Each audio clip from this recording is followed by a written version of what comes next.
இறை அழைத்தல் அழகானது, அற்புதமானது, தேவையானது. இறை அழைத்தலினுடைய மேன்மை சிறப்பானது. 1505ஆம் ஆண்டிலே எங்களுடைய இலங்கை திருநாட்டிற்கு போர்த்துகீயர்கள் வருகை தருகிறார்கள். கத்தோலிக்க மதத்தை அவர்கள் பரப்புகிறார்கள். ஏராளமான மக்கள் கத்தோலிக்கர்களாக மாறுகிறார்கள். அதற்கு பிற்பாடு ஒல்லாந்தர்கள் ஆட்சி செய்கின்றார்கள். அந்த நேரத்திலே புரொட்டஸ்தாந்தவர்கள் வருகின்ற போது கத்தோலிக்கர்கள் கொடுமைப்படுத்தப்படுகின்றார்கள். மிகவும் கஷ்டமான நிலைக்குள்ளே அவர்கள் உள்ளாக்கப்படுகின்றார்கள். அப்போதுதான் ஜோசவாஸ் என்கின்ற அற்புதமான குருவானவர் இந்தியாவில் கோவாவில் இருந்து எங்களுடைய இலங்கை திருநாட்டுக்கு வந்து எங்களுடைய விசுவாசத்தை பாதுகாத்தார் என்பதை நாங்கள் அறிந்திருக்கிறோம். அதற்கு பிற்பாடு ஆங்கிலேயர்கள் இந்த இடத்திலே ஆட்சி செய்கின்ற போதுதான் அவர்கள் மத சுதந்திரத்தை கொடுக்கிறார்கள். அப்போது பலரும் அதை ஏற்றுக்கொள்ளுகின்றார்கள். தாங்கள் விரும்பிய மதத்தை அவர்கள் ஏற்றுக்கொண்டு வாழுவதற்கு தலைப்படுகிறார்கள். அப்போது கத்தோலிக்க மதம் தலை தோங்கியது. புரொட்டஸ்தாந்து மதமும் தன் பாட்டிலே அது வளர ஆரம்பித்தது. அப்படியே இலங்கை திருநாட்டிலே இருக்கிற அத்தனை மதங்களும் சிறப்பாக அது வளர ஆரம்பிக்கின்றது. இன்று எங்களுக்கு மிகவும் சவாலாக இருப்பது ஒன்றே ஒன்று, இறை அழைத்தல் என்று சிறப்பாக அது வளருகின்றதா என்பதுதான் இன்று பெரிய கேள்வியாக இருக்கிறது. இலங்கை திருச்சபையினுடைய வரலாற்றை நாங்கள் புரட்டி பார்க்கிற போது கத்தோலிக்க அற்புதமான இந்த மதம் ஏராளமான இறை அழைத்தலை கொடுத்திருக்கிறது. இந்த இறை அழைத்தல் கொடுக்கப்படுகின்ற போது அங்கே இறை அழைத்தலினுடைய மேன்மையை உணர்கின்ற ஆண்களும் பெண்களும் அங்கே குருக்களாக துறவிகளாக உருமாற்றம் பெறுகின்றார்கள். அப்போது அவர்கள் ஒழுக்க நெறியிலே மற்றவர்களையும் படிப்பிக்கின்றார்கள். அதனால்தான் நாங்கள் பார்க்க முடியும், கத்தோலிக்க மதம் எங்கேயெல்லாம் தலை தோங்கியதோ அந்த ஆலயத்துக்கு பக்கத்திலே நாங்கள் பாடசாலைகளை பார்க்க முடியும். கல்வியும் மதமும் ஒழுக்கமும் அற்புதமாக அங்கே வளரத் தொடங்கியது. ஆகவே மதம் என்பது அடிப்படையிலே ஒழுக்கத்தை கொடுக்கின்றதாக மாறுகிறது. அந்த நாட்களிலே மிஷனரிகளாக பல குருக்கள் துறவிகள் எங்களுடைய இடத்துக்கு வந்திருக்கிறார்கள். குறிப்பாக நாங்கள் கூறக்கூடியது அமலமரி தியாகிகள். அமலமரி தியாகிகள் இறை அழைத்தலை பெற்று எங்களுடைய நாட்டுக்கு வந்து அவர்கள் சிறப்பான பணியாற்றியிருக்கிறார்கள் என்பதை நாங்கள் பார்க்கலாம். அதே போல அருட்சகோதரிகள் வரிசையிலே திருக்குடும்ப கன்னியர்களை நாங்கள் சிறப்பாக நினைவு கூற வேண்டிய ஒரு தேவை இருக்கிறது. காரணம், அவர்களும் இங்கே வந்து பல வகையான சிறப்பான பணிகளை ஆற்றியிருக்கிறார்கள். இன்று நாங்கள் பார்க்கிற போது மேற்கத்திய நாடுகளிலே இறை அழைத்தல் என்பது மிகவும் குறைவாக இருக்கிறது. அதனாலே அன்று அங்கே இருந்து குருக்கள் இங்கே வந்து துறவிகள் இங்கே வந்து எங்களுக்கு நற்செய்தியை கொடுத்தார்கள். இன்று இங்கே இருந்து எங்களுடைய மண்ணை சார்ந்தவர்கள் பலர் அங்கே போய் நற்செய்தி அறிவிப்பதற்கான ஒரு வாய்ப்பு கிடைத்திருக்கிறது. இருந்தாலும் அந்த நாடுகளிலே இறை அழைத்தல் மிகவும் குறைவாக இருக்கிறது. எனவே இறை அழைத்தலை நாங்கள் இப்போது சற்று ஆழமாக எங்களுடைய மண்ணை பொறுத்த மட்டில் நினைக்கிற போது இறை அழைத்தல் மிகவும் குறைவாகவே இருக்கிறது என்பதை நாங்கள் எல்லாருமே அறிந்து கொள்ளுகிறோம். இன்று இந்த பட்டிமன்றம் ஒரு சிறப்பானதாக அமைகிறது. இறை அழைத்தல் வாழ்வுக்கு அடித்தளமாக அமைவது குடும்பமா, பங்கு திரு அவையா என்பதுதான் இன்றைக்கு இந்த பட்டிமன்றத்தினுடைய தலைப்பாக மாறுகிறது. இந்த அழைத்தல் இறை அழைத்தல் வாழ்வுக்கு அடித்தளமாக இருப்பது குடும்பம் என்கின்ற தொனியிலே சிறப்பாக இந்த பட்டிமன்றத்தை நிகழ்த்த 4 சகோதரர்கள் இங்கே வந்திருக்கிறார்கள். சகோதரன் கஸ்டோன், சகோதரன் நிதுர்சன், சகோதரன் அஜித்குமார், சகோதரன் ஆகாஷ். அதே போல இறை அழைத்தல் வாழ்வுக்கு அடித்தளமாக இருப்பது பங்கு திரு அவை என்கின்ற சிறப்பை அவர்கள் பட்டிமன்றத்திலே பேச வந்திருக்கிறார்கள். சகோதரன் டானிஸ்டன், சகோதரன் எரிக் நிஷான், சகோதரன் பிரவீன் ராஜ், சகோதரன் அருள்ராஜ். எனவே இது ஒரு அருமையான நேரம், அற்புதமான நேரம். இது விவாதத்தின் நேரம். இன்று நாங்கள் எரிகின்ற ஒரு சிறப்பான ஒரு தலைப்பை நாங்கள் எடுத்திருக்கிறோம். இறை அழைத்தல் வாழ்விற்கு அடித்தளமாக இருப்பது குடும்பமா அல்லது பங்கு திரு அவையா? எனவே இந்த குடும்பம் தான் இந்த இறை அழைத்தல் வாழ்வுக்கு அடித்தளமாக இருக்கிறது என்கின்ற தலைப்பின் இந்த அணியினுடைய தலைவராக கஸ்ட்ரோன் அவர்கள் இருக்கிறார். இப்போது நான் மன மகிழ்ச்சியோடு அவரை வரவேற்றுக் கொள்ளுகிறேன். அவருடைய வாதத்தையும் விவாதத்தையும் சிறப்பாக இங்கே முன்வைக்கும்படியாக.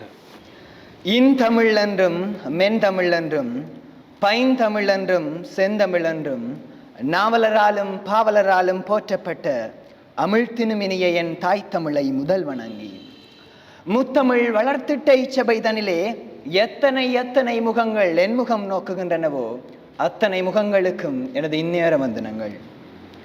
இன்றைய நாளிலே விவாதத்திற்காக நாங்கள் எடுத்துக்கொண்ட தலைப்பு அழைத்தல் வாழ்வுக்கு அடித்தளமானது குடும்பமா பங்கா. இது ஒரு யதார்த்தமான ஆனால் பொதுவான தலைப்பு, காலத்தின் தேவை உணர்ந்து முன்வைக்கப்பட்ட தலைப்பு. அதில் எமக்கு தரப்பட்ட பிரிவு குடும்பமே அழைத்தல் வாழ்வுக்கு அடித்தளம். ஆம் நடுவர் அவர்களே, எந்த ஒரு பிள்ளையின் வளர்ச்சியிலும் குடும்பம்தான் அடித்தளமாக இருக்கிறது. பங்கு பிள்ளையை பெற்றெடுப்பதில்லை, பங்கு பிள்ளையை வளர்ப்பதில்லை. குடும்பம்தான் பிள்ளையை பெற்றெடுக்கிறது, குடும்பம்தான் பிள்ளையை வளர்க்கிறது. ஆகவே ஒரு குடும்பம்தான் அந்த பிள்ளையினுடைய விசுவாச வாழ்வு, ஆன்மீக வாழ்வு என்பவற்றில் அக்கறை கொள்கிறது. இதனாலேயே ஒரு பிள்ளை தன்னுடைய வாழ்நாட்களில் அதிக நேரத்தை தன்னுடைய குடும்பத்துடன் தான் செலவு செய்கிறது. அந்த விளைநிலத்திலேதான் அழைத்தல் எனும் விதை விதைக்கப்படுகிறது. அதனூடாகவே குழந்தை அழைத்தல் வாழ்வை தெரிந்தெடுத்து தன்னை இறைபணிக்கு அர்ப்பணிக்கின்றது. தாயின் மடிதான் பிள்ளையின் ஆரம்ப பாடசாலை என்பார்கள். ஒரு தாய் தன்னுடைய பாலுடன் சேர்த்து குழந்தைக்கு அறிவு, ஆன்மீகம், விசுவாசம், வீரம் என பல்வேறுபட்ட பண்புகளை ஊட்டுகிறாள். அதனூடாகவே அந்த குழந்தைக்கு அழைத்தல் ஆசையும் ஊட்டப்படுகிறது. பங்கானது ஒரு மனிதனின் வளர்ச்சி கட்டத்தை ஊக்கப்படுத்த முடியாது. எமது சமயத்தை எடுத்துக்கொள்ளுங்கள். இயேசு கிறிஸ்து உட்பட அனைத்து புனிதர்களும் தங்களுடைய குடும்பத்தினூடாகவே ஊக்குவிக்கப்பட்டு புனித நிலையை அடைந்தார்கள். ஒரு பங்கு ஒரு மனிதனுடைய வளர்ச்சி கட்டத்தை ஒருபோதும் ஆதரிக்காது, மாறாக எதிர்க்கும். இயேசுவை நாசரேத்து ஊர் வருத்தது. காரணம், அவரை அந்த பங்குக்கு பிடிக்கவில்லை. இன்று பல்வேறுபட்ட குருக்களை சொந்த பங்குகளை வெறுத்து கொண்டிருக்கிறது. இது நான் உங்களுக்கு சொல்ல வேண்டிய அவசியமில்லை என கூறிக்கொள்கிறேன். மரியாள் கிறிஸ்து இயேசுவை அறிவிலும் ஞானத்திலும் வளர எத்தனையோ செயற்பாடுகளையும் முன்மாதிரிகளையும் மேற்கொண்டாள். வளர்ப்பு தந்தை சூசையும் அவ்வாறே செயற்பட்டார். நானும் நீங்கள் கூட நான் உறுதியாக சொல்லுவேன், உங்களுடைய தாய் தந்தையின் செப வாழ்வாலும் முன்மாதிரியான வழிகாட்டலாலும் தூண்டப்பெற்றே அழைத்தல் வாழ்வை தெரிந்து கொண்டிருக்கிறீர்கள். ஒரு மாணவன் நிறை அழைத்தல் வாழ்வை தெரிந்து கொண்டால், குறுமடத்தில் இணைந்து விட்டால், அவனின் பக்கபலமாக இருந்து அவளுடைய வாழ்நாள் முழுவதும் அவனை ஊக்கப்படுத்துவது குடும்பம் தானே ஒழிய பங்கு அல்ல. தாயை போலதான் பிள்ளை, நூலை போலதான் சேலை என்பார்கள், தவிர பங்கை போல பிள்ளை என்பதில்லை. காரணம், குடும்பத்தின் பின்னணியிலேயே அந்த பிள்ளை வளர்கிறது. அந்த குடும்பத்திலே இருக்கிற அங்கத்தவர்களின் பழக்க வழக்கங்கள் தான் அந்த குழந்தையின் பழக்க வழக்கமாக மாறுகிறது. நடுவ தந்தையே, பங்குகள் வெறுமனே களியாட்டங்கள் நிறைந்தனவாக இன்றைய காலகட்டத்திலே மாறிக்கொண்டிருக்கிறது. இன்று ஒருவர் குருவாக திருநிலைப்படுத்தப்பட்டதும் அவருக்கு காசு மாலை அணிவித்து விலை உயர்ந்த மோட்டார் வாகனங்களை பரிசளித்து திறந்த வாகனங்களில் அவரை பவனி கொண்டு சென்று இவர் பங்கு அருட்தந்தை என்று வேடிக்கை விருந்து காட்டிக் கொண்டிருக்கின்றன. இந்த பங்குகள் அவர் உருவாக்கல் வாழ்வில் சிரமப்பட்டு கொண்டிருக்கும் போது, கஷ்டத்தில் இருக்கும்போது எந்த உதவிகள் செய்த என்ற கேள்விக்கு அங்கு விடை காண முடியாதுள்ளது. அழகான ஒரு பாடல் வரி, கருவினில் கடவுளை சுமந்தவளே அம்மா. இந்த பாடல் வரி எதனை உணர்த்துகிறது?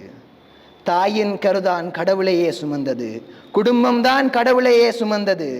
மாறாக பங்கு கடவுளை சுமக்கவில்லை. இறை அழைத்தல்களை தங்களை பெற்றோர்கள் ஊக்குவிப்பார்கள்.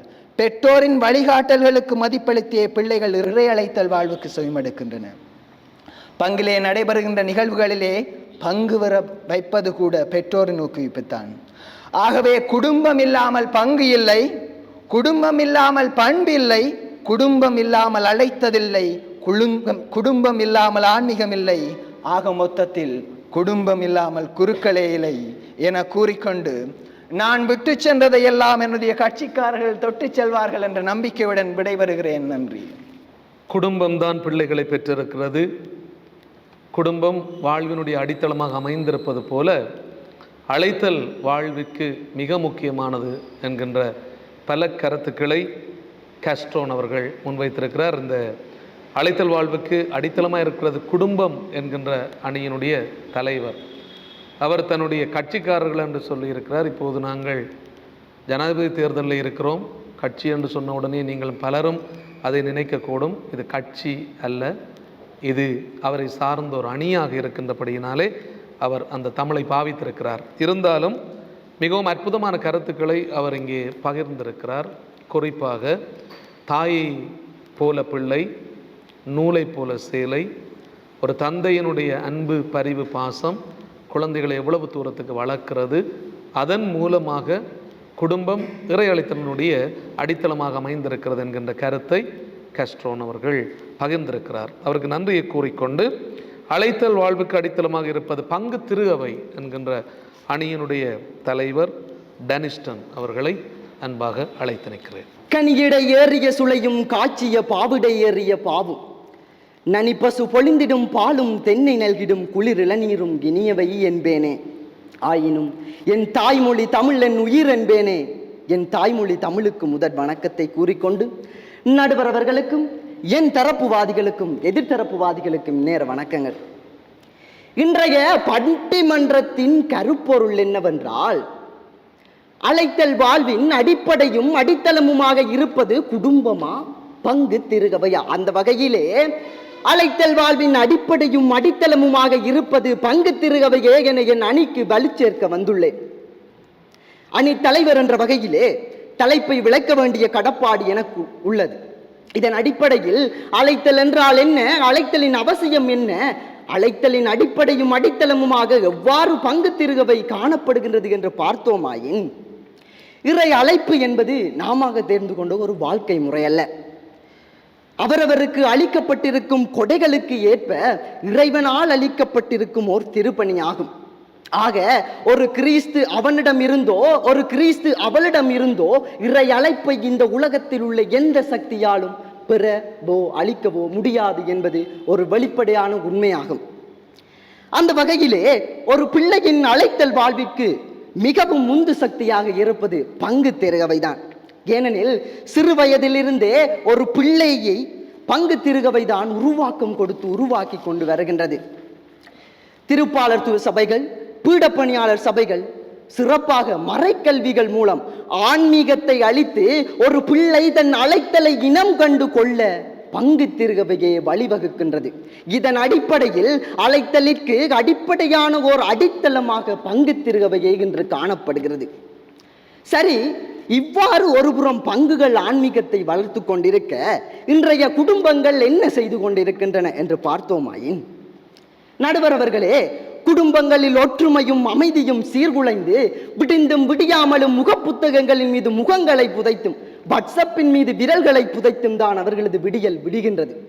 இது மட்டுமா, மாலை 6 மணிக்கு கோயில் மணி அடித்தவுடன் செபமாலைக்கு பதில் ரிமோட்டை கையில் எடுத்தால் பாரதி காதலியே கண்ணம்மா கண்ணம்மா. அது மட்டுமா, அதை தொடர்ந்து பாண்டியன் ஸ்டோர், காற்றுக்கென்ன வேலி, பாக்கியலட்சுமி என தொடர் சீரியல்கள் அடுக்கிக் கொண்டே போக இறுதியில் ஓடவும் முடியாது ஒளியவும் முடியாது, பிக் பாஸ் என்று அரங்கு ஓய்கிறது.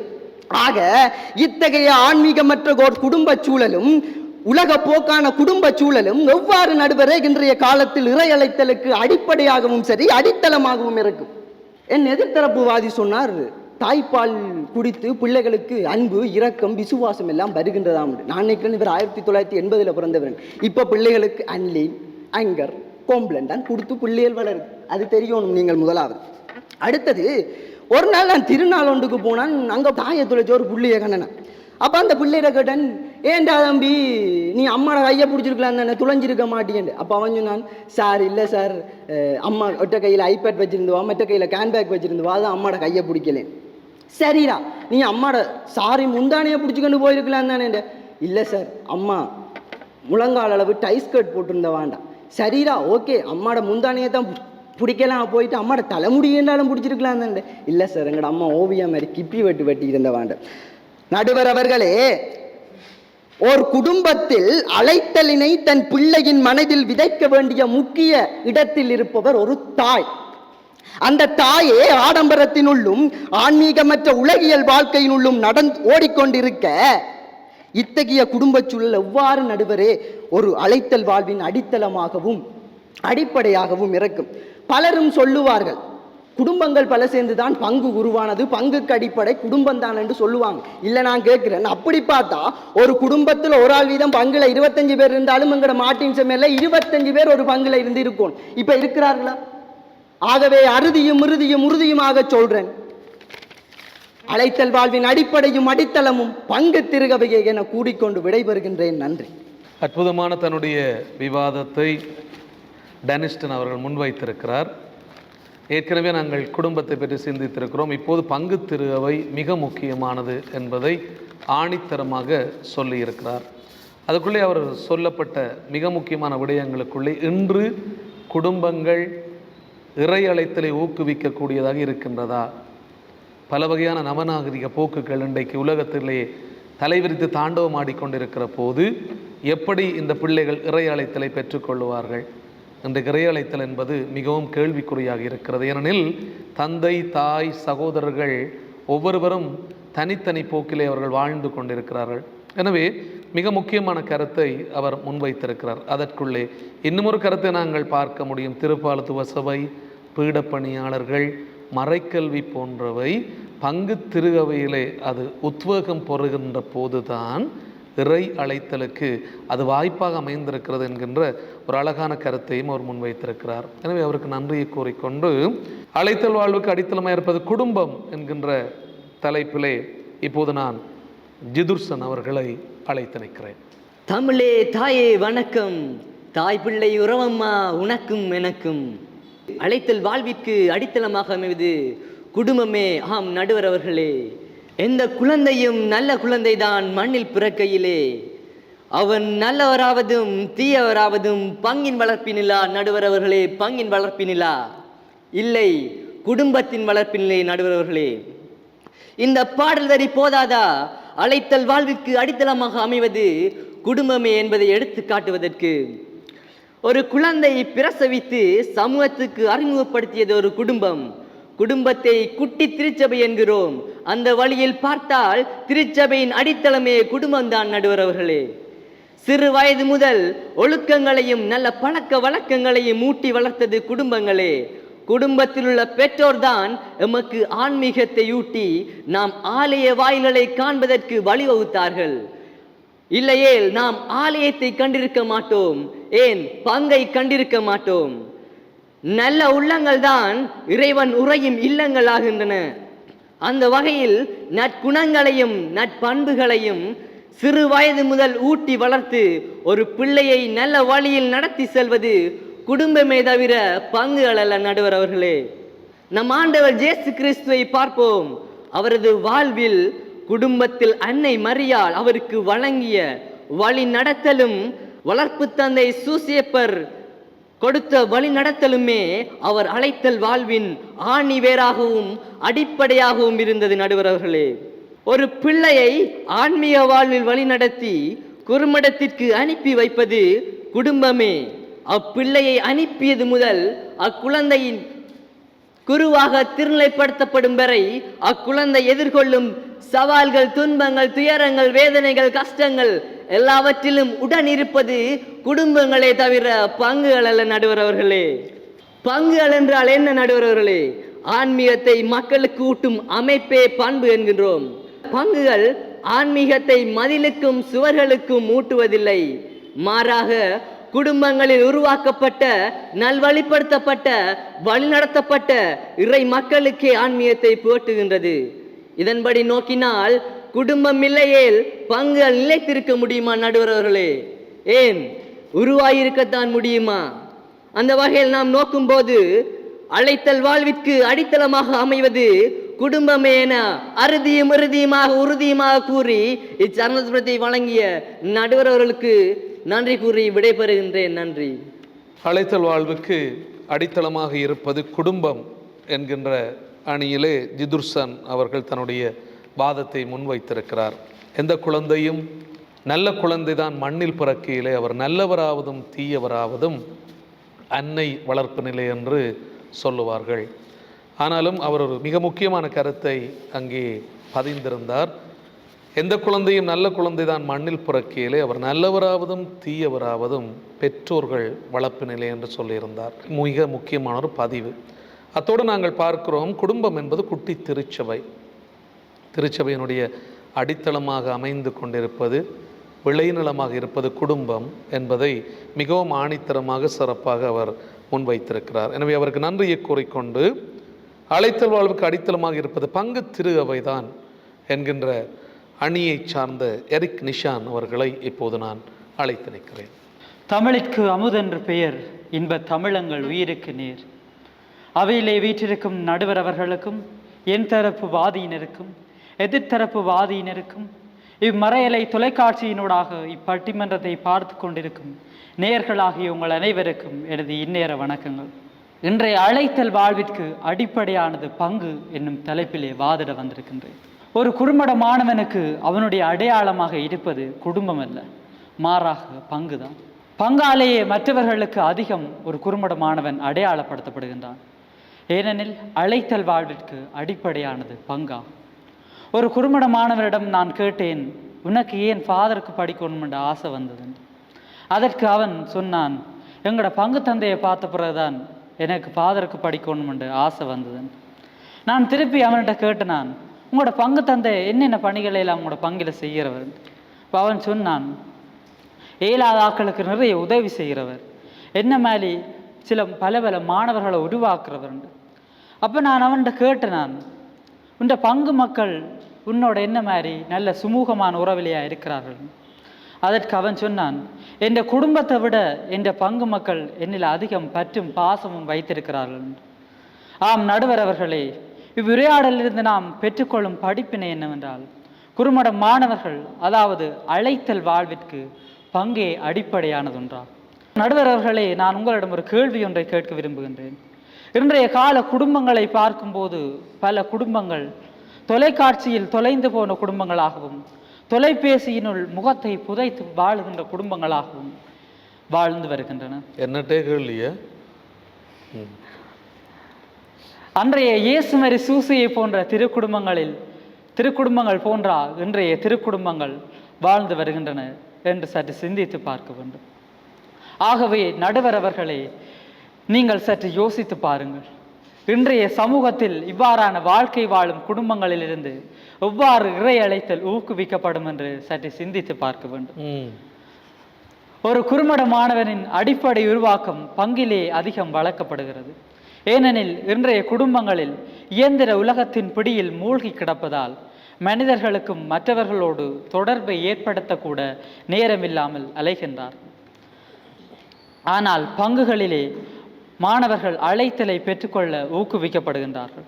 உதாரணமாக மரக்கல்வி, பாடகர் குழாம், திருப்பாலத்துவ சபை போன்ற நிகழ்வுகளினூடாக மாணவர்கள் மத்தியில் அழைத்தல் என்னும் விதை விதைக்கப்படுகின்றது. ஆகவே நடுவர் அவர்களே, அழைத்தலுக்கு அடிப்படையானதும் அடித்தளமாகவும் விளங்குவது பங்கு திரு அவையே என கூறிக்கொண்டு எனது விவாதத்தை நிறைவு செய்கின்றேன். நன்றி, வணக்கம். பங்கு திரு அவை என்பது உண்மையிலேயே சிறப்பான இறை அழைத்தலை உருவாக்குவதற்கான வழியாக, வாய்க்காலாக அமைந்திருக்கிறது என்பதை எரிக் நிஷான் மிகவும் ஆழமாக சொல்லியிருக்கிறார். இதில் நாங்கள் மிக முக்கியமாக பார்க்க வேண்டிய ஒரு விடயம், நாங்களும் பங்கிலே பணியாற்றுகிறோம். பலர் இந்த குறுமட மாணவர்களுக்கு அல்லது அழைத்தலை பெற வேண்டும் என்பதற்காக பலர் உதவி செய்கிறார்கள். அதை நாங்களும் நேரடியாக பார்த்திருக்கிறோம். அப்படி பார்க்கின்ற போது உண்மையிலேயே அழைத்தல் வாழ்வுக்கு பங்கு திரு அவையும் மிக முக்கியமான ஒரு சிறப்பான பங்கை ஆற்றிக்கொண்டிருக்கிறது என்பதையும் நாங்கள் கூர்ந்து நோக்கக்கூடியதாக இருக்கிறது. அந்த கருத்தை மிகவும் சிறப்பாக எரிக் நிஷான் சொல்லியிருந்தார். இன்னும் ஒரு கருத்தையும் அவர் சொல்லியிருந்தார். பழைய குடும்பங்கள் போல இந்த இறை அழைத்தலை ஊக்குவிக்கக்கூடிய குடும்பங்களை நாங்கள் இப்போது பார்க்க முடியாது. எனவே பங்கு திரு அவையில் இருக்கிற நல்ல மனிதர்கள் அவர்கள் தான் இப்போது இந்த இறை அழைத்தலை ஊக்குவிக்கிறார்கள் என்கின்ற கருத்தையும் அவர் முன்வைத்திருந்தார். எனவே அவருக்கு நன்றியை கூறிக்கொண்டு, இறை அழைத்தல் வாழ்வுக்கு அடித்தளமாக இருப்பது குடும்பம் என்கின்ற அணியினுடைய அஜித் குமார் அவர்களை தன்னுடைய வாதத்தை முன்வைக்குமாறு அன்பாக அழைத்து நிற்கிறேன். நடுவர் அவர்களுக்கும் என் தரப்பு வாதினருக்கும் எதிர்த்தரப்பு வாதினருக்கும் இந்த வணக்கத்தை தெரிவித்துக் கொண்டு நேரடியாக என் தலைப்பின் விளக்கத்தை நான் விளக்கலாம் என விரும்புகின்றேன். அடித்தளம் என்பது ஒரு மிக முக்கியமான சொற்பதம்.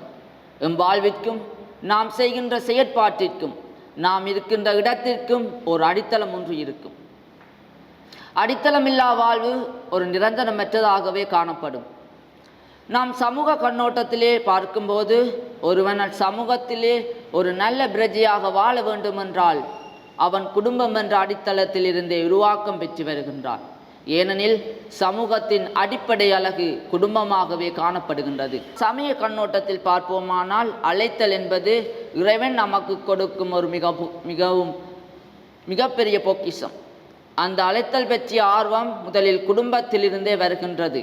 பெற்றோர் மூலம் வழிநடத்தப்படும் பிள்ளைகளிலேயே அழைத்தல் கொடுக்கப்படுகின்றது. அதற்கான ஆசை விதைக்கப்படுகின்றது. நல்ல கிறிஸ்தவ குடும்பத்திலே அழைத்தல் வாழ்வின் அடிப்படை ஆரம்பமாகிறது. இப்போது கூறுங்கள், நீங்கள் நல்ல கிறிஸ்தவ பண்புகளின் பின்னணியில் உள்ளவர்கள் தானே? அவ்வாறு உங்கள் குடும்பம் இல்லை என்றால் நீங்கள் இப்போது இங்கு ஒரு அழைத்தல் பெற்ற குருமடமானவர்களாகவோ அல்லது ஒரு குருவாகவோ இங்கு இருக்க மாட்டீர்கள்.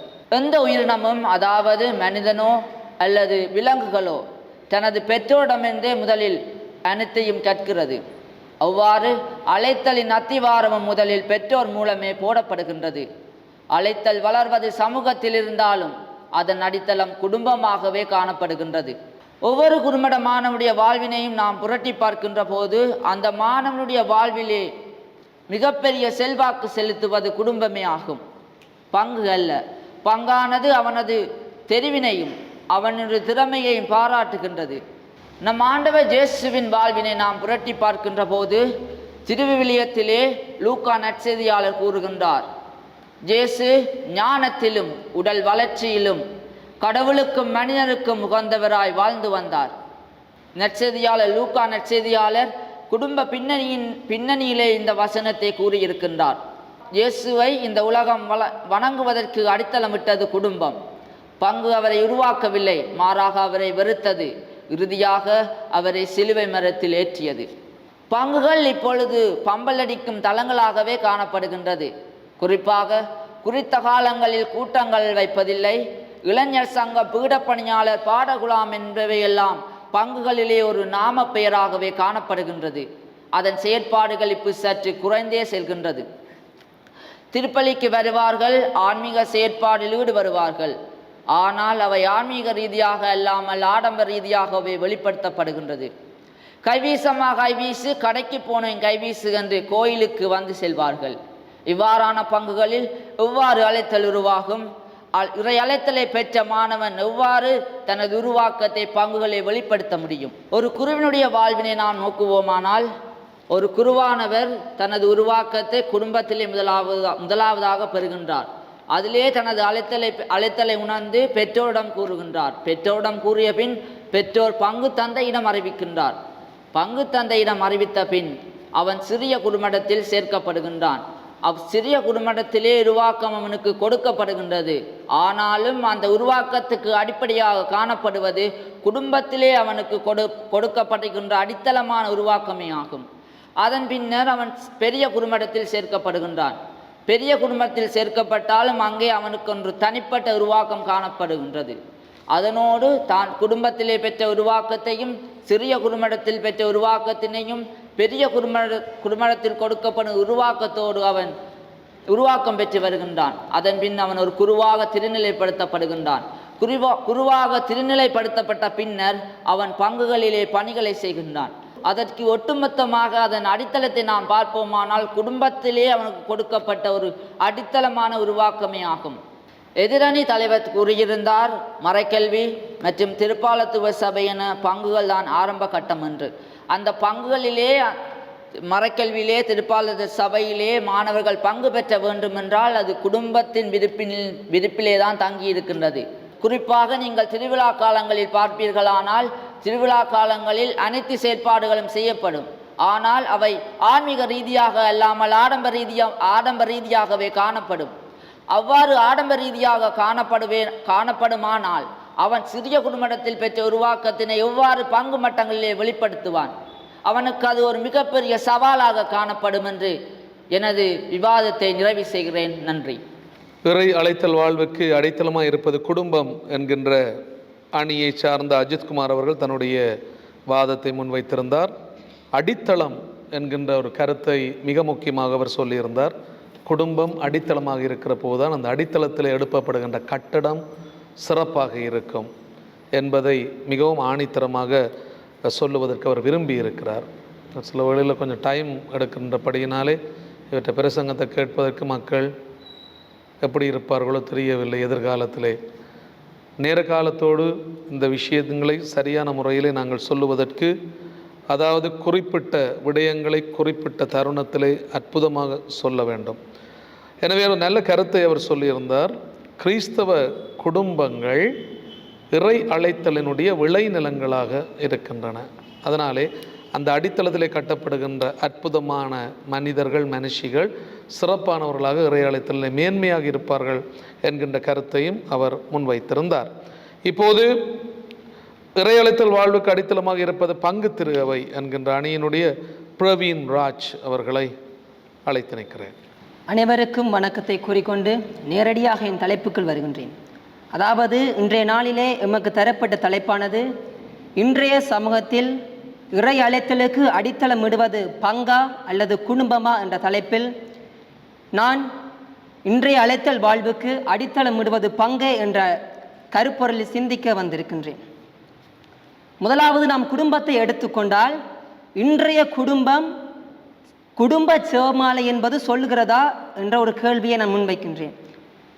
முதலாவது குடும்ப ஜெபமாலை இருந்தால் தான் இறை அழைத்தலுக்கு ஒரு முக்கியமான ஒரு விடயமாக இருக்கிறது, ஒரு அழைத்தல் வாழ்வுக்கு அடித்தளமாக இருக்கிறது.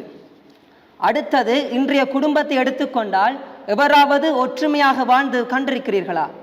அம்மா அப்பாவுக்கு பிரச்சனை, கடைசியாக போய் கோர்ட்டில் நிற்கிறாங்க, டிவோர்ஸ் வேணும்ண்டு.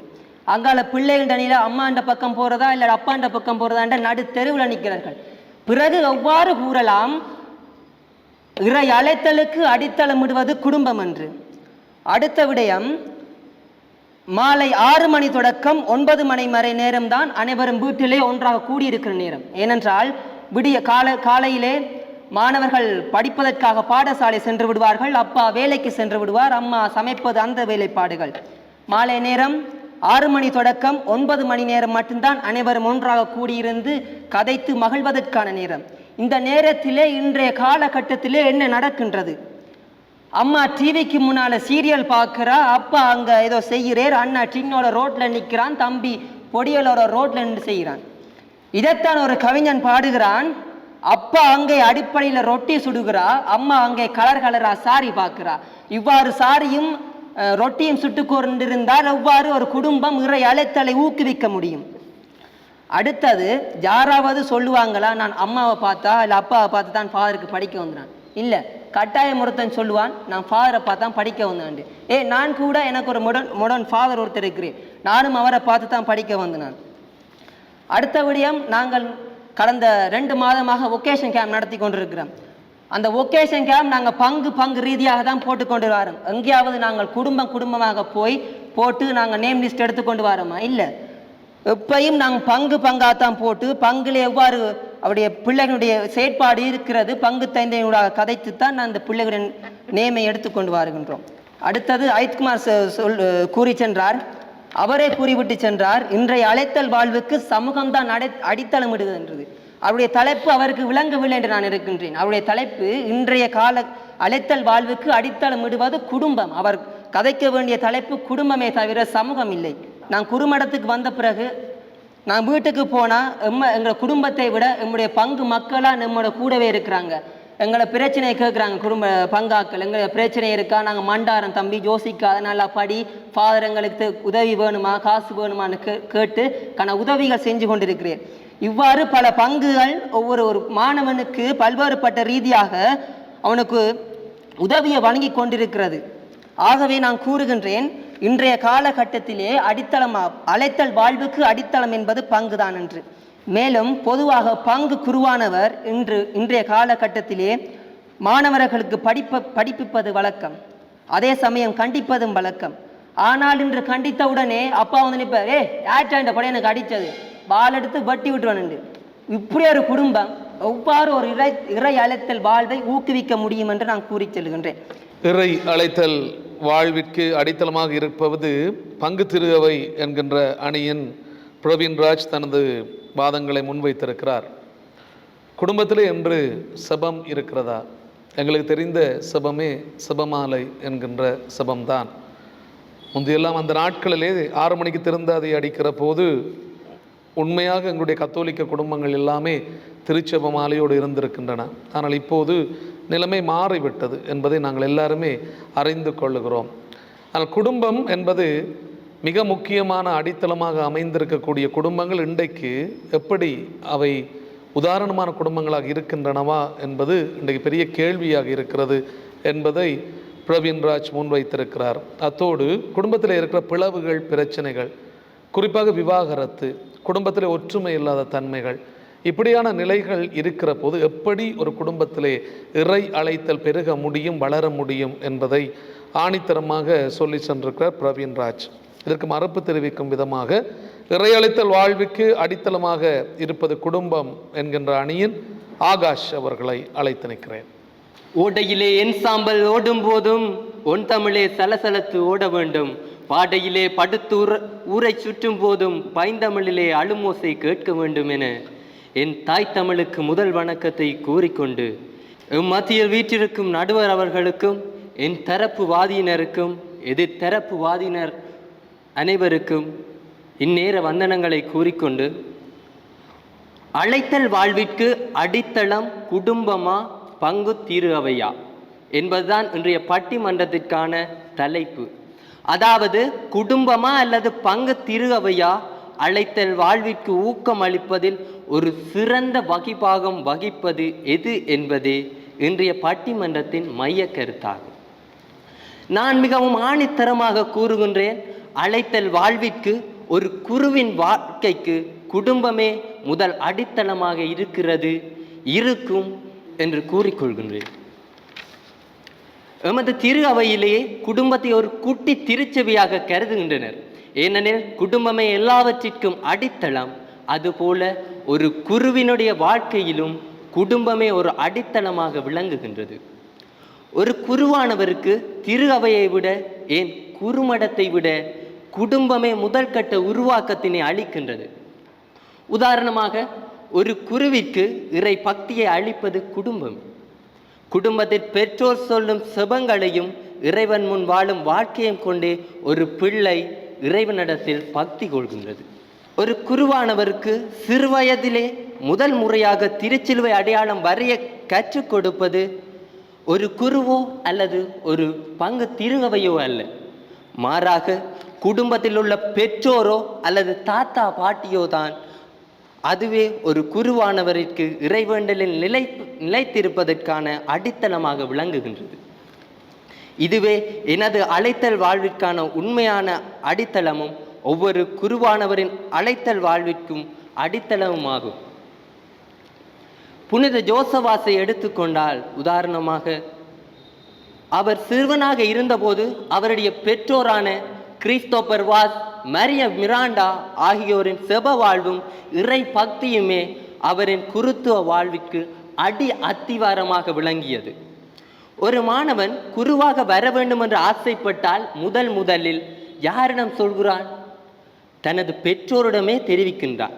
பெற்றோர் அவனுக்கு சம்மதம் தெரிவித்து தட்டி கொடுப்பதால் மட்டுமே அவன் தனது அழைத்தல் வாழ்விற்குள் நுழைகின்றான். அம்மாணவனை குருமடத்திற்கு அனுப்பியதோடு மற்றும் நின்று விடாது, தாங்களும் அம்மாணவனுடன் உருவாக்கத்தை பெறுகின்றார்கள். உதாரணமாக, குருமடத்திலே இந்த நாள் இத்தனை மணிக்குத்தான் உங்கள் பிள்ளைகளை பார்வையிடலாம் என்றால் அந்நேரத்திற்கு சென்று அவர்களின் பிள்ளையின் உருவாக்கல் பயணத்திற்கு பங்களிப்பு செய்வதோடு தாங்களும் உருவாக்கம் பெறுகின்றனர். குடும்பத்தில் ஒரு மகனை இறைவனின் பணிக்கென அனுப்பும் பெற்றோர்கள் எப்பெரிய தியாகத்தை செய்கிறார்கள். 15 வருடங்களுக்கு மேலாக பாலூட்டி சீராட்டி பக்குவமாய் வளர்த்த மகவை இறைவனின் பணியினை ஆற்றுவதற்கென அர்ப்பணிக்கின்றனர். அவர்களின் அளப்பெரிய துயர் பங்கு மக்களுக்கோ பங்குக்கோ எவ்வாறு தெரியும்? அப்பெற்றோருக்கு மட்டுமே தெரியும். அவர்கள் சுயநலத்துடன் யோசித்து, அதாவது தங்களை எதிர்காலத்தில் உழைத்து பார்க்க வேண்டுமே, எமக்கு மகன் தேவை என்று எண்ணி குருத்துவத்திற்கு தடை விதித்தால் ஒரு குருக்களும் உருவாக முடியாது. நடுவர் அவர்களே, ஒரு குருவும் உருவாக முடியாது. அவர்கள் அப்படி செய்வதில்லை. பிறர் நலம் கருதி தம் மகனை இறைவனின் பணிக்கு அர்ப்பணிக்கின்றனர். அழைத்தல் வாழ்விற்கு அடித்தளம் குடும்பமே என்று அறுதியும் இறுதியுமாக கூறி என் விவாதத்தை நிறைவு செய்கின்றேன். நன்றி. இறை அழைத்தல் வாழ்வுக்கு அடித்தளமாக இருப்பது குடும்பம் என்கின்ற அணியின் ஆகாஷ் அவர்கள் தன்னுடைய விவாதத்தை முன்வைத்திருக்கின்றார். உன்னதமான ஒரு அழைத்தல் வாழ்வுக்கு அடித்தளமாக இருப்பது குடும்பம். கிட்டத்தட்ட 15 வயது வரைக்கும் பாலூட்டி சீராட்டி 12 வயதில் 11 வயதில் குறுமடத்துக்கு போனவர்களும் பலர் இருக்கிறார்கள். 5ஆம் ஆண்டு 6ஆம் ஆண்டிலே குறுமடத்துக்கு போனவர்கள். இப்போதெல்லாம் அப்படி இல்லை. முன்னைய நாட்களிலே 6ஆம் ஆண்டு படிக்கிற போதே பலர் குறுமடத்தில் இணைந்திருக்கிறார்கள். அப்படி 12 வயதிலே கூட குறுமடத்தில் இணைந்திருக்கிறார்கள் பலரும். ஆனாலும் குடும்பம் மிக முக்கியமான அடித்தளமாக அமைந்திருக்கிறது. அந்த குடும்பத்தினுடைய பெற்றோருடைய பங்களிப்பு அற்புதமாக இருக்கிறது. இன்னும் ஒரு குறிப்பாக மிக முக்கியமான விடயத்தை ஆகாஷ் பகிர்ந்திருந்தார். புனிதர்களுடைய வாழ்க்கை. புனிதருடைய வாழ்க்கை வரலாற்றை நாங்கள் வாசிக்கிற போது பல புனிதர்கள் அல்ல, அத்தனை புனிதர்களை நாங்கள் எடுக்கிற போதும் அவருடைய வாழ்வினுடைய அடித்தளமாக அமைந்திருந்தது அவருடைய குடும்பம் என்று நாங்கள் மெய்யாக உண்மையாக கூறிக்கொள்ள முடியும். அது எந்த புனிதரை நாங்கள் எடுத்தாலும் பார்க்கலாம். அண்மையிலே நாங்கள் பார்க்கிறோம், கார்லோ அக்யூட்டிஸ் என்று சொல்லப்படுகிற 16 வயது மதிக்கத்தக்க ஒரு இளைஞன் இறந்து போனான். அவனுடைய உடல் இப்போதும் அழியாமல் இருக்கிறது. அவனுடைய வாழ்க்கையை பார்க்கிற போது அவனுடைய குடும்பம் மிக முக்கியமாக இருந்திருக்கிறது என்பதை நாங்கள் சிறப்பாக பார்க்க முடியும். எனவே ஒவ்வொரு மனிதனுடைய சிறப்பான அழைத்தலினுடைய மேன்மைக்கும் குடும்பம் அடித்தளமாக அமைந்திருக்கிறது என்கின்ற ஒரு அழகான கருத்தையும் ஆகாஷ் அவர்கள் முன்வைத்திருக்கிறார். இப்போது இறையழைத்தல் வாழ்விற்கு அடித்தளமாக இருப்பது பங்கு திரு அவை என்கின்ற அணியின் அருள்ராஜ் அவர்களை அழைத்து நிற்கிறேன். கல் தோன்றி மண் தோன்றா காலத்தில் முன் தோன்றிய என் தாய்மொழியை நான் முதல் கண் வணங்கியேன். இவ்வவைதனிலே வீற்றிருக்கும் அனைவருக்கும் இந்நேர வந்தனங்களை கூறிக்கொண்டு இன்றைய நாள் பட்டிமன்றத்திற்கான தலைப்பு யாதெனில், அழைத்தல் வாழ்வுக்கு அடித்தளம் பங்கா குடும்பமா? இதன் அடிப்படையிலே அழைத்தல் வாழ்வுக்கு அடித்தளம் பங்கு என்ற தலைப்பிலே நான் பேச வந்திருக்கின்றேன். இதற்கு அமைவாக நடுவர் அவர்களே எதிரணியினர் கூறியிருந்தார்கள், சிறுவயதிலிருந்து குருவாக வரும் மட்டும் எமது பெற்றோர் உமக்காக பல்வேறு தியாகங்கள் செய்கின்றனர். எவ்வளவோ பண வறுமையிலே இருக்கின்றார்கள். நான் கூறுகின்றேன், இந்த சிறிய குறுமடத்தில் இருந்து நாங்கள் வெளியேறிய மட்டும்தான் எங்களுடைய பெற்றோர்கள் எமக்காக பணங்களை செலவழிக்கிறார்கள். சிந்தித்து யோசிக்க வேண்டிய ஒன்று நடுவர் அவர்களே, ஒவ்வொரு குருமட மாணவர்களையும், அதாவது பெரிய குருமடத்திலே ஒவ்வொரு குருமட மாணவர்களையும் பராமரிப்பதற்காக ஒவ்வொருவர் இருக்கின்றார்கள். அவர்களுக்காக தனித்தனியாக தங்களுடைய பணங்கள் தாங்கள் உழைத்தவற்றை வழங்குகின்றார்கள். அது குடும்பம் அல்ல, சகோதரர்கள், யாரோ தெரியாதவர்கள் வழங்குகின்றார்கள். இறைவனில் விசுவாசம் கொண்ட பங்கு மக்கள், இறைவனில் விசுவாசம் கொண்ட கிறிஸ்தவர்களால் அதை செய்கின்றார்கள். ஆகவே இங்கே ஒவ்வொரு குருமட மாணவனை உருவாக்குவதிலும் ஒவ்வொரு பங்கு மக்களும் தியாகம் செய்கின்றார்கள் என்பதை நான் இங்கே நிலைநிறுத்தி நிற்கின்றேன். மேலும் ஒரு அழைத்தலை உருவாக்குவதில் ஒரு தந்தையோ தாயோ முன்னிற்பதில்லை என்று முன்னிறுத்துகின்றேன். ஏனென்றால் என் அழைத்தல் வாழ்வில் நான் சொல்கின்றேன், எத்தனையோ ஃபாதர்ஸ் தங்களை தியாகம் செய்து பங்குகளுக்காக தங்கள் உயிரை தியாகம் செய்திருக்கிறார்கள். உதாரணமாக அல்லைப்பட்டியிலே ஃபாதர் ஜிம் பிரவுன் பங்கு மக்களுக்காக தன்னையை தியாகம் செய்தார். இதன் நிமித்தம் அவரை நான் முதன்மைப்படுத்திய நான் ஒரு குறுமட மாணவராக இங்கே வந்திருப்பதை நான் தெரிவித்துக் கொள்கின்றேன். மேலுமாக ஒருவர் குருவாக வந்தால் குடும்பம் நினைக்கின்றது, தந்தை நினைக்கின்றார் தான் ஒரு செயலாளராக, ஒரு பங்கிலே செயலாளராக வரலாம். சகோதரர் நினைக்கிறாள் நான் ஒரு பாடல் குழாம் தலைவியாக வரலாம். இப்படியே ஒவ்வொருத்தரும் குடும்பத்திலே என் மகன் ஒரு குருவானவனாக வந்தால் எனக்கு நல்ல பதவி கிடைக்கும், நான் கௌரவமாக இருப்பேன் என்பதற்காகவே பலர் குருமடத்திற்கு தங்கள் பிள்ளைகளை அனுப்புகின்றார்கள் என்பதை இங்கே கூறி நிற்கின்றேன். மேலும் நாங்கள் இப்போது குருமடத்தில் இருந்து விடுமுறைக்காக வீடு செல்கின்றோம். அங்கே பங்கு மக்கள் பார்த்து கேட்கின்ற 2 விடயம் நடுவர்களே. ஒன்று, எப்போது வந்தீர்கள்? இரண்டாவது என்னவென்றால், எப்போது குருமட அழைத்தல் வாழ்விற்கு முன்னும் செல்லுவீர்கள்? இது 2ம் தான் அவர்கள் கேட்பார்கள். ஆகவே இங்கு அவர்கள் எங்களை தூண்டுகிறார்கள். எங்களுக்கென்று தனி மதிப்பு, தனி மரியாதை, தனி இடம், இவ்வாறாக பல பல மரியாதைகளை எமக்கு வழங்கி எம்மை ஊக்கப்படுத்துகிறார்கள். எம்மை அழைத்தல் வாழ்வுக்குள்ளே மேலும் மேலும் உட்படுத்துகிறார்கள் என்பதை நான் இங்கே கூறி நிற்கின்றேன். நடுவர் அவர்களே சொன்னார்கள், எல்லா தாயும் பால் ஊட்டுகின்றாள், பாலிலே வீரத்தை கொடுக்கின்றாள், பாசத்தை கொடுக்கின்றாள், விசுவாசத்தை கொடுக்கின்றாள். அப்ப நான் கேட்கிறேன், எத்தனை குடும்பத்தில இருந்து பாஸ் வருகிறாங்க? நடுவர் அவர்கள் எல்லா தாயும் தான் பால் கொடுக்குறாங்க. எல்லா தாயிலையும் பால்லையும் தான் வீரம் போகுது, அன்பு போகுது, கொடை போகுது, எல்லாம் போகுது, எல்லாம் போகுது, விசுவாசம் போகுது. அப்ப எங்க எத்தனை அழைத்தல்கள், எத்தனை இறை அழைத்தல் இங்க பங்குலேருந்து உருவாகுது? நான் கூறுறேன், எல்லா குடும்பமும் இறை அழைத்தலை வழங்குறேன், ஆனா எல்லா பங்கும் இறை அழைத்தலை வழங்குது. எல்லா குடும்பமும் இறை அழைத்தலை வழங்குறேன், ஆனா எல்லா பங்கும் இறை அழைத்தலை வழங்குது. இதை நான் முன்னிறுத்துகின்றேன் நடுவர்களே, இதை உங்கள் கவனத்திற்கு கொண்டு வருகின்றேன். எந்த கவனத்துக்கு? ஆம் நடுவர்களே, உங்களுடைய கவனத்திற்கு. மேலுமாக ஒருவன் போய் வீட்டில் சொல்றான், அம்மா நான் ஃபாதரா போறேன், அம்மா நான் சிஸ்டரா போறேன். மகன் நீ போகாத, நீ போனாரு அக்கா சீதனம் கொடுக்குறேன், நீ போனாரு எங்களை கடைசி காலத்தை பார்க்கிறது.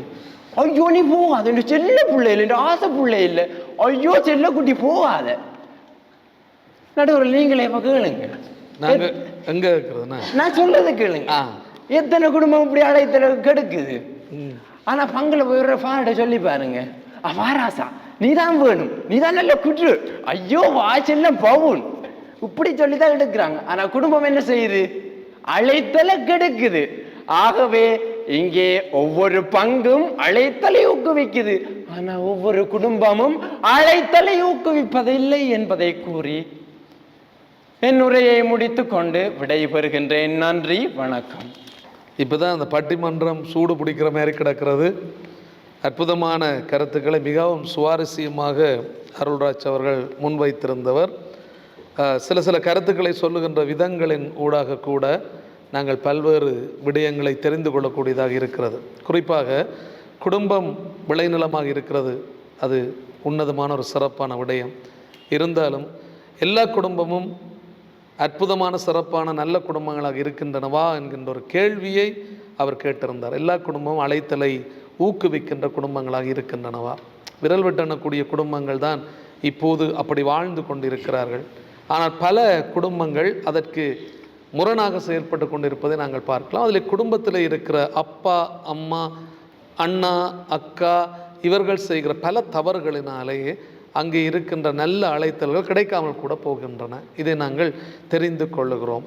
சிறப்பான மிக முக்கியமான கருத்துக்களை அருள்ராஜ் அவர்கள் பகிர்ந்திருந்தார்கள். எனவே அவர்களுக்கு சிறப்பான நன்றியை கூறிக்கொண்டு இப்போது 2 அணியை சார்ந்தவர்களும் தங்களுடைய கருத்துக்கள் எல்லாவற்றையும் முன்வைத்திருக்கிறார்கள். குறிப்பாக அழைத்தல் வாழ்விற்கு அடித்தளமாக இருப்பது குடும்பம் என்கின்ற தலைப்பிலே 4 சகோதரர்களும், அதே போல் அழைத்தல் வாழ்வுக்கு அடித்தளமாக இருப்பது பங்கு திருகவை என்கின்ற அணியிலே 4 சகோதரர்களும் தங்களுடைய கருத்துக்கள் எல்லாவற்றையும் முன்வைத்திருக்கிறார்கள். அனைவருக்கும் சிறப்பான நன்றியை கூறிக்கொண்டு இப்போது அழைத்தல் வாழ்விற்கு அடித்தளமாக இருப்பது பங்கு திருகவை என்கின்ற அணியினுடைய தலைவர் தன்னுடைய தொகுப்புரையை இப்போது நிகழ்த்துவார்.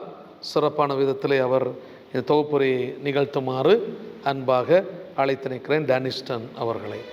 மீண்டும் ஒரு முறை அனைவருக்கும் வணக்கத்தை கூறிக்கொண்டு நேரடியாக கருப்பொருளுக்கு செல்கிறேன்.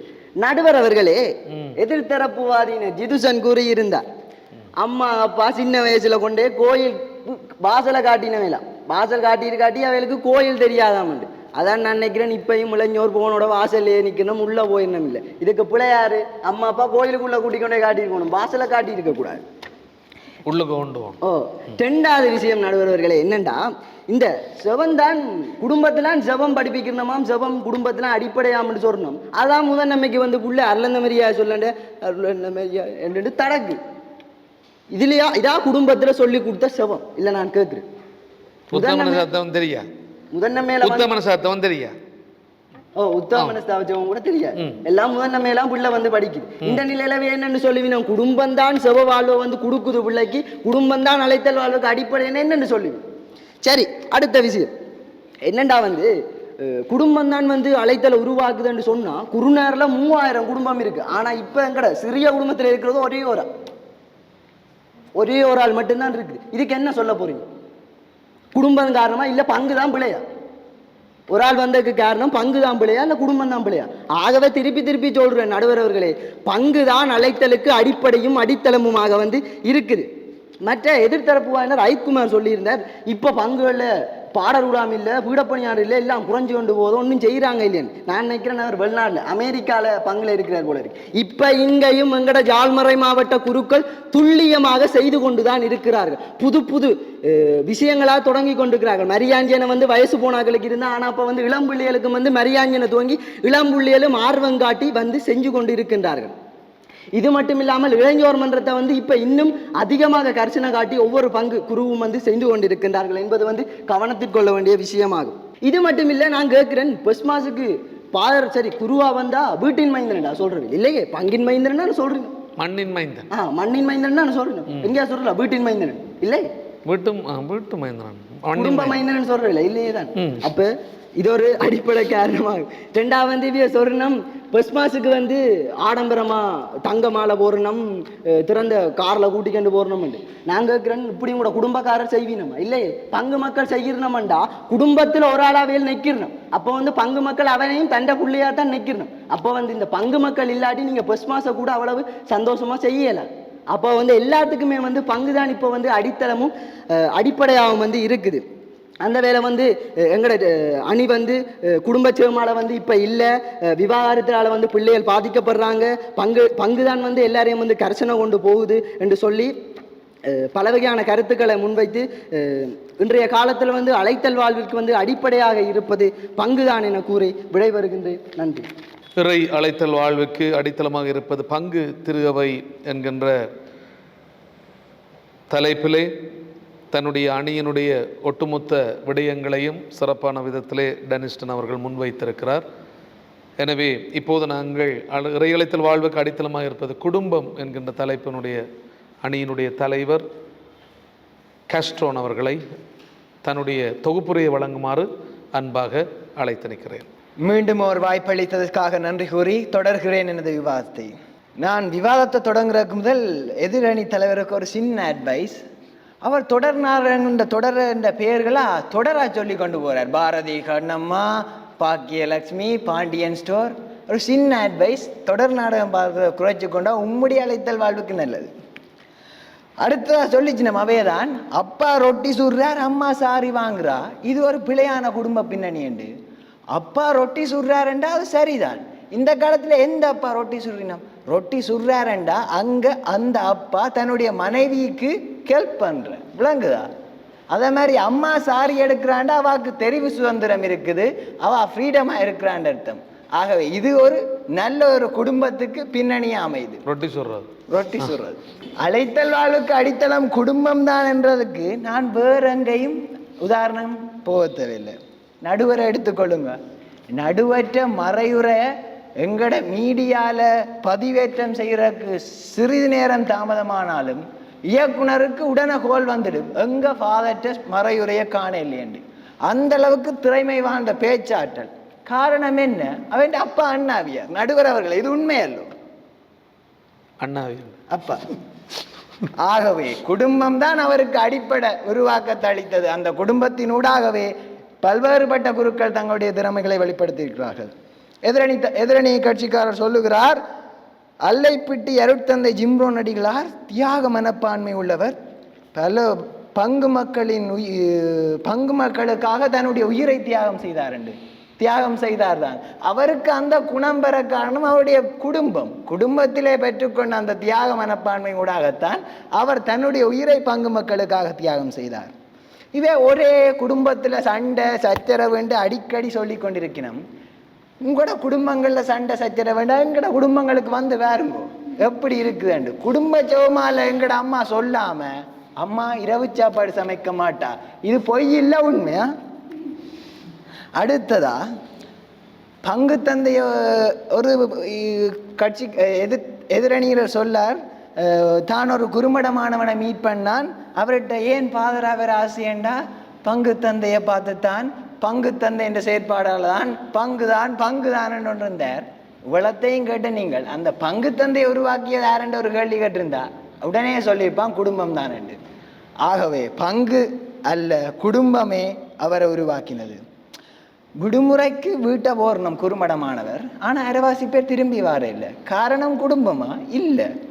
பூசையை பார்க்க போனால் அங்கே பூசையை பார்க்குற முகம் ஃபுல்லா பூசிக்கொண்டு பெண்கள் தானே வருதினம். இன்றைக்கு மட்டும் நான் இந்த செமினரியில் சேர்ந்து 6 வருஷம் ஆகுது. பல்வேறுபட்ட குறிப்பிட்ட நிகழ்வுகளை பார்த்துருக்கிறேன். அதில் ஒரு குரு கூட பங்கு சொன்னதால் தான் நான் பாதரா வந்தேன், பங்குன்ற இடைவிடாத ஊக்குவிப்பால் தான் நான் குருவானன், பங்குன்ற செவம்தான் என்ன தாங்கியது என்று சொல்லி நான் கேள்விப்பட்டதில்லை, கேள்விப்படவும் மாட்டேன், நீங்களும் கேள்விப்பட்டிருக்க மாட்டீர்கள் என்று நினைக்கிறேன்.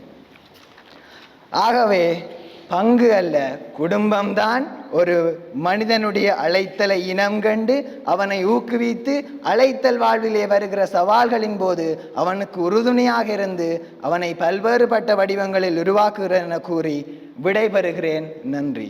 இறை அழைத்தல் வாழ்வுக்கு அடித்தளமாக இருப்பது குடும்பம் என்கின்ற தலைப்பிலே அந்த அணியினுடைய தலைவர் காஸ்ட்ரோன் அவர்கள் சிறப்பான ஒரு நிறைவான தன்னுடைய வாதத்தை முன்வைத்திருந்தார். அதுக்கு அவருக்கு நன்றியை கூறிக்கொள்ளுகிறேன். இப்போது நாங்கள் இறுதி கட்டத்திற்கு வந்திருக்கிறோம். குறிப்பாக இந்த 2 அணியினரும் தங்களுடைய விவாதத்தை முன்வைத்திருக்கிறார்கள். இந்த 2 அணியைச் சேர்ந்த சகோதரர்களுக்கும் நன்றியை கூறிக்கொள்ள விரும்புகிறேன். இந்த குடும்பம் என்கின்ற தலைப்பினுடைய அணியினுடைய தலைவர் காஸ்ட்ரோன் அவர்கள் சிறப்பாக வழிநடத்தியிருந்தார். அதே போல பங்கு திரு அவைதான் இறையழைத்தல் வாழ்வுக்கு அடித்தளம் என்கின்ற அந்த அணியினுடைய தலைவராக இருந்து கொண்ட டெனிஸ்டன் அவர்களும் இந்த சகோதரர்களை வழிநடத்தி இருக்கிறார். எனவே இந்த 2 அணியினுடைய தலைவர்களுக்கும் சிறப்பான நன்றியை கூறிக்கொண்டு அவர்களோடு இணைந்து தங்களுடைய விவாதத்தை முன்வைத்த இந்த சகோதரர்களுக்கும் நன்றியை கூறிக்கொள்ள விரும்புகிறேன். இப்போது முடிவு சொல்ல வேண்டிய நேரம். ஒரு அற்புதமான பொழுது, சிறப்பான விதத்தில் நாங்கள் இறையழைத்தலை பற்றி சிந்திக்கிறோம். இன்றைக்கு எரிகின்ற ஒரு நிலையிலே இருக்கிற யதார்த்தத்தை நிதர்சனத்தை புரட்டி பார்க்கின்ற ஒரு அழகான அற்புதமான தலைப்பு இந்த இறையழைத்தல் வாழ்வுக்கு அடித்தளமாக இருப்பது எது என்கின்ற ஒரு கேள்வி இன்றைக்கு முன்வைக்கப்பட்டிருக்கிறது. அதுக்காக தங்களுடைய கருத்துக்கள் எல்லாவற்றையும் இந்த சகோதரர்கள் தங்களுடைய சிறிய அனுபவத்தை வைத்து கொஞ்ச அனுபவத்தினூடாக பெரிய ஒரு விடயத்தை சொல்லுவதற்கு அவர்கள் முன்வந்திருக்கிறார்கள். எனவே அவர்கள் தங்களுடைய அடித்தளமான தங்களுடைய வாழ்க்கையையும் அவர்கள் புரட்டி பார்த்து தங்களுடைய அனுபவங்களையும் சேர்த்து இந்த விடயங்களை அவர்கள் முன்வைத்திருக்கிறார்கள். பல்வேறு கருத்துக்களை நாங்கள் பார்த்திருக்கிறோம். குடும்பம் என்பது எங்களுடைய வாழ்வினுடைய அடித்தளமான ஒரு விடயம். தாய் தந்தையினுடைய அன்பு பராமரிப்பு, அதன் மூலமாக நாங்கள் நல்லவர்களாக உருவாக்கம் பெறுகின்றோம் என்பதை நாங்கள் பார்க்கலாம். அதுக்கு இந்த குடும்பத்தை சேர்ந்த இந்த அணியினர் எத்தனையோ உதாரணங்களை சொல்லியிருக்கிறார்கள். குறிப்பாக இயேசு கிறிஸ்துவே அவர் மிக முக்கியமான உதாரணமாக எங்களுக்கு தரப்பட்டிருந்தார். அவர் எப்படி ஒரு குடும்பத்திலே வளர்ந்தார், வாழ்ந்தார், அந்த குடும்பம் அவருக்கு அடித்தளமாக அமைந்திருந்தது. குறிப்பாக லூக்கா நட்சத்திரத்திலே நாங்கள் பார்க்கிறோம், அவர் வளர வளர அறிவிலும் ஞானத்திலும் வளர்ந்து கடவுளுக்கும் மனிதருக்கும் உகந்தவராக அவர் இருந்திருக்கிறார் என்று பார்க்கிறோம். அவர் வளர வளர அவருக்கு அறிவையும் ஞானத்தையும் கொடுத்தது யார் என்றால் நிச்சயமாக அன்னை மரியாளும் சூசியப்பரும் தான் அவருக்கு கொடுத்திருக்க வேண்டும். ஏனெனில் அந்த பிள்ளை வளருவதற்கு அவர்கள்தான் மிக முக்கியமானவர்களாக இருந்திருக்கிறார்கள் என்பதை இப்போது பதிவு செய்து கொள்ள விரும்புகிறேன். எனவே ஒரு குடும்பத்துக்கு அடித்தளமாக சிறப்பான நிறைவான வல்லமையாக இருந்திருக்கக்கூடியது அவருடைய பிரமாணிக்கமான வாழ்க்கையும் அன்பான உறவும் தியாகமான வாழ்வினுடைய பகிர்வும் குழந்தைகளை சிறப்பான குழந்தைகளாக உருவாக்கி இருக்கிறது என்பதற்கு நாங்கள் எத்தனையோ பேரை உதாரணமாக கொள்ள முடியும். இது குடும்பத்தினுடைய ஒரு விவாதம். அது அடித்தளமாக அமைந்திருக்கிறது என்பதை நாங்கள் எல்லாரும் ஏற்றுக்கொள்வோம்.